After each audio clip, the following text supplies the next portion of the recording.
అనగనగా ఒక కొత్తూరు గ్రామం ఉంది. ఆ గ్రామంలో ఉన్న ప్రజలు ఎంతో సంతోషంగా ఉండేవారు.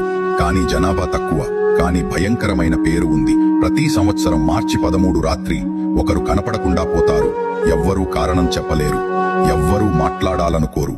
ఆ రాత్రి 10 గంటలకు గాలి ఒక్కసారిగా చల్లగా మారింది. గ్రామంలో లైట్లు ఆఫ్ అయ్యాయి. పొలాల వైపు వెళ్తున్న కిషోర్ ఆగి చుట్టూ చూశాడు. ఎక్కడో దూరం నుంచి స్త్రీ నవ్వు వినిపించింది. దారి మధ్యలో రక్తపు చుక్కలు. వాటిని ఫాలో అవుతూ ఒక పాత వడచెట్టు దగ్గరికి వెళ్ళాడు. చెట్టు కింద ఒక పాత బుట్ట ఉంది. దానిపై తెల్లనని చీర కప్పి ఉంది.